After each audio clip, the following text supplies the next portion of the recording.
Hey there, welcome to the Blue Sky Sanctuary. That's my property in the Baja in Mexico, where I've been living full-time off-grid since 2021. And before that, on my previous property, on-grid, on and off since 2018. And over that time, I documented as much as I could about what I've been learning and experiencing here. And today I am happy to be answering what I have found to be the 5 most commonly asked questions on the channel. And as I answer them for you, I'm going to tour around my property and share the blue sky with you. So the questions, before I get into answering them, just so you know what we're getting into today, is 1, how do you own property as a foreigner in Mexico? Number 2, is it safe there? Number 3, why Baja, Mexico and not somewhere else? Number 4, how did you find the right real estate agent, lawyer, builder, and property? And number 5, what about healthcare? So those are the most commonly asked questions on the channel, but basically I'm going to answer them all for you today. The question number 1, owning property as a foreigner in Mexico. This question came up a number of times and in a number of forms on the channel, ranging anywhere from polite questions about how do you own property there as a foreigner to people telling me that you absolutely cannot own property here as a foreigner, but I can assure you through my own personal experience that you absolutely can, and there's a number of ways to go about it. I'm only going to talk about the route that I took, which was through a fideicomiso. Basically, a fideicomiso is a trust agreement that you have with the bank, which allows you to purchase property and own property in Mexico as a foreigner. There are a few limitations connected with that as far as location of the property and its proximity to the ocean and to the border. And I get into those details in another video, but basically what it boils down to is that it is all through an agreement that you have with the bank. And for me, in my opinion, I feel like it's not really that different than having a mortgage up north. And if you're in the States or in Canada and you have a mortgage, you have an agreement with the bank, which is that you own your property. But if you miss a handful of mortgage payments, you're going to find that the bank acts like they own your property and they might actually foreclose on you.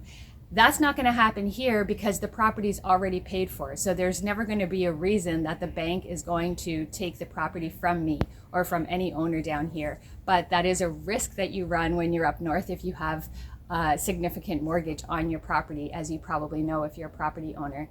So long story short, you absolutely can own property in Mexico as a foreigner. To know more, you might want to speak to a lawyer or a real estate agent, but I have owned 2 properties down here now, and I have no fear of anyone taking this property, not the bank and certainly not the cartel, but we're going to get into that later in the video. The second most common comment or question on the channel related to safety, and those comments ranged all the way from polite concern for my well-being to people telling me that the cartel are going to come and take my house and my property and do some other things that I'm not even going to repeat right now that were so horrible. And all I can say is I feel absolutely safe here. I wouldn't have done all that I did to move my life from Canada down here to Mexico just to stay somewhere that I didn't feel safe. And so I spent a fair amount of time down here before I purchased property. And since I bought that first property and built on it and sold it, I bought again. I'm basically continuing to reinvest in this community because it feels great to be here. I did have trouble with one individual who was doing some garden work for me, and I made a video about that because basically the twist to the end of that story is that the cartel ended up taking care of that guy who was kind of threatening me and causing problems for me. Their taking care of him had nothing to do with me. It was a whole other situation. I think he had done enough things wrong in the community. He was becoming a problem. And the truth of the matter is, when you speak to locals down here, oftentimes they'll tell you the cartel want to keep things chill, tranquilo, no problems in their communities because they don't want problems. They don't want bad press. They want to just conduct their business and not be bothered.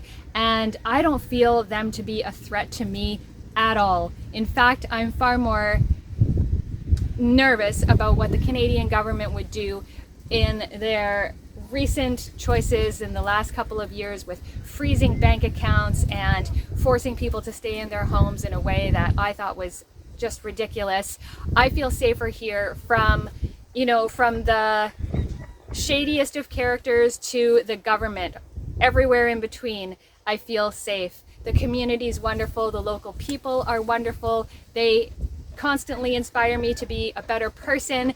When I'm out driving, they are always letting people go first. They're never in a hurry. They're never honking at you if you're doing something stupid. It's just great vibes down here. And of course, Mexico is a massive country. So there's going to be pockets that are unsafe and pockets that are more safe. And if you want to know which is which, you can do some research, but basically you've got to come down and feel it for yourself. And what I can tell you is the short answer: I feel absolutely safe here. My safety is not in jeopardy, and I'm not trying to tell you to come down here because it's safe. I'm just saying that I feel absolutely safe, and if I didn't, I wouldn't be here.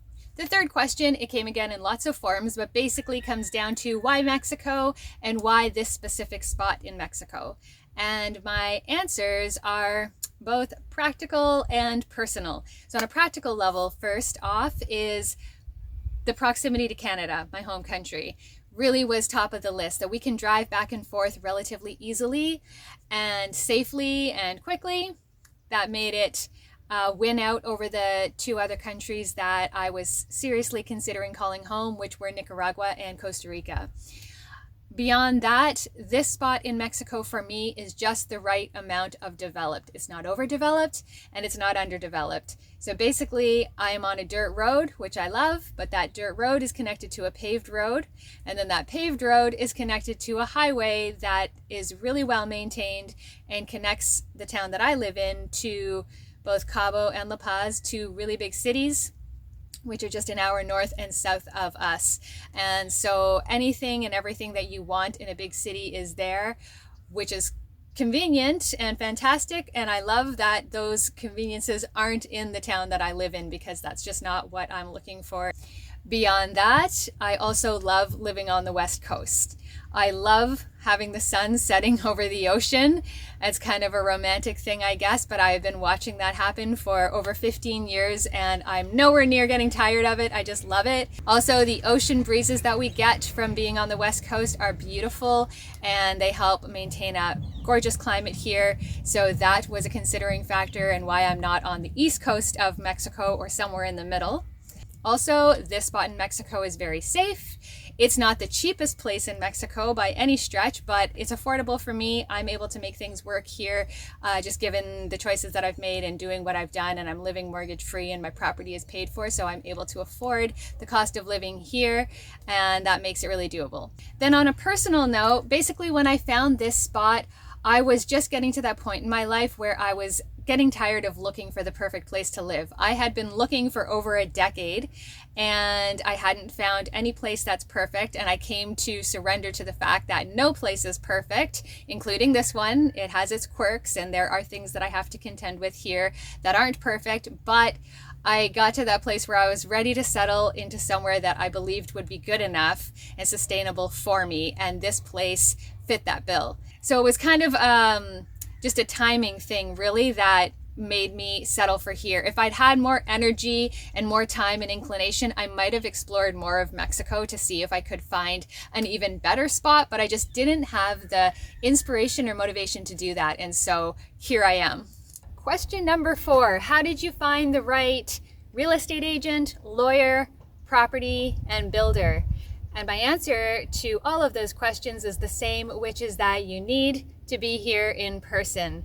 You need to meet people in person, talk to people in person, then you can get a feel and use your gut intuition. You can get personal recommendations, and just chance encounters can turn into long-term relationships that will be mutually beneficial. I can't tell you how many times that has happened for me. I'll share just one example of that with you, which is I had already bought my property and we were trying to get my camper into the property and having a really hard time doing a few 30-point turns trying to get it parked.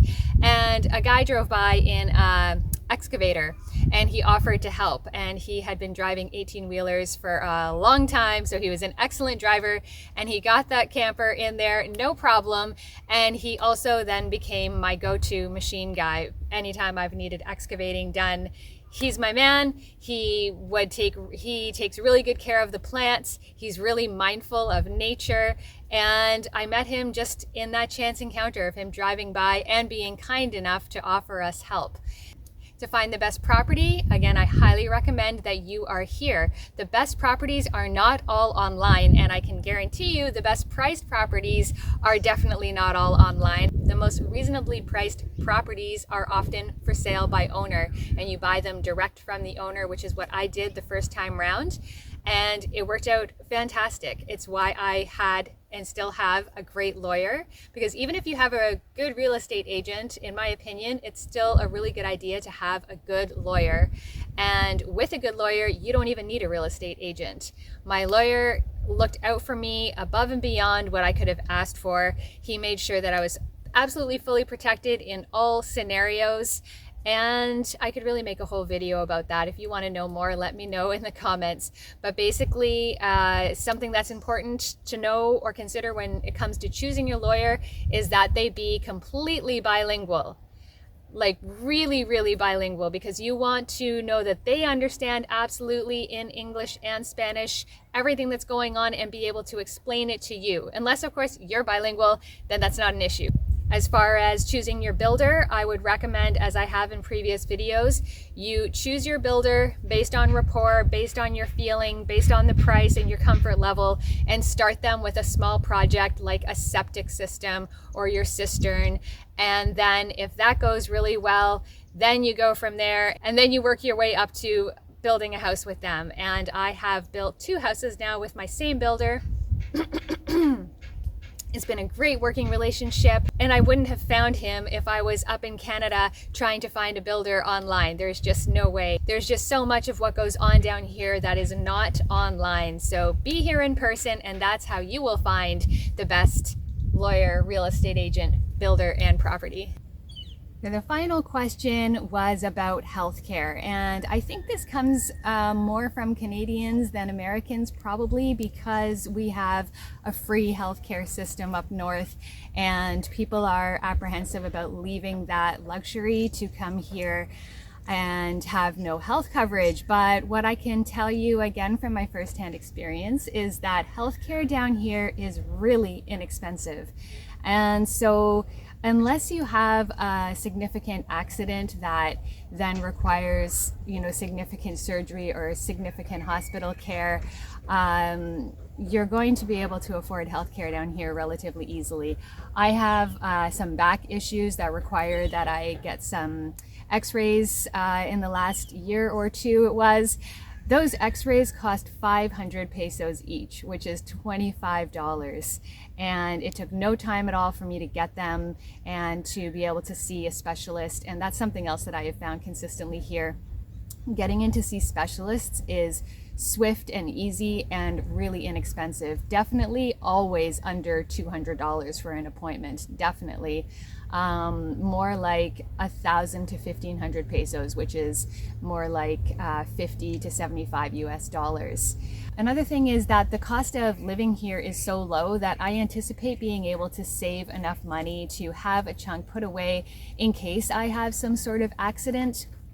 But barring that, I imagine that my healthcare costs are going to be pretty low because I'm living a much healthier life than I was living before. I'm eating much better.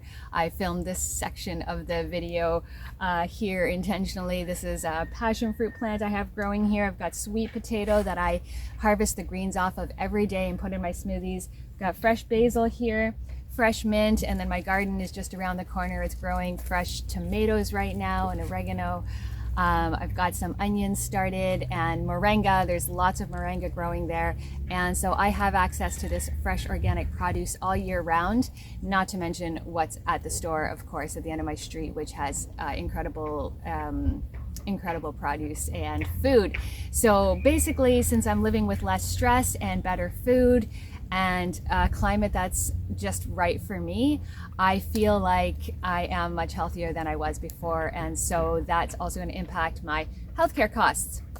So, you know, we've got to each do what we're most comfortable with. I understand that people are really comforted by the idea of free healthcare in Canada, but my experience with that is that you get what you pay for, and I found it really difficult dealing with doctors up there. I had some health problems, which I'm still dealing with, in fact, but I had to deal with specialists up there, and it felt like you were trying to see the queen to get to them. There was just so many lines of defense before you could actually speak to them, and you had to jump through so many hoops, and you had to wait so long. I'm talking 8 months to a year to see a specialist, and so I would rather just spend the money down here and get to see a specialist within a week or two, and kind of take my chances and bet on myself and bet on my own health and wellness.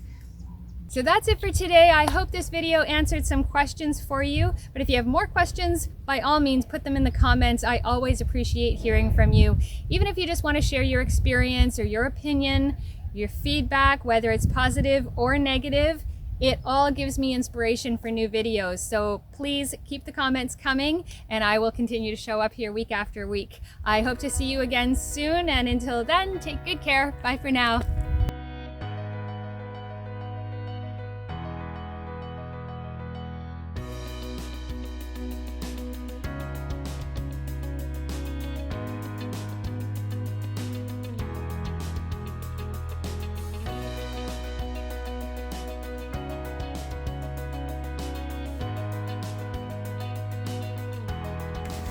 Look at this.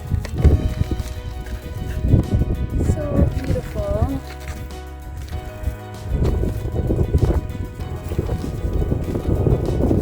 So beautiful. I got these out of someone's yard waste pile. I planted them a year ago, and they're all blooming now.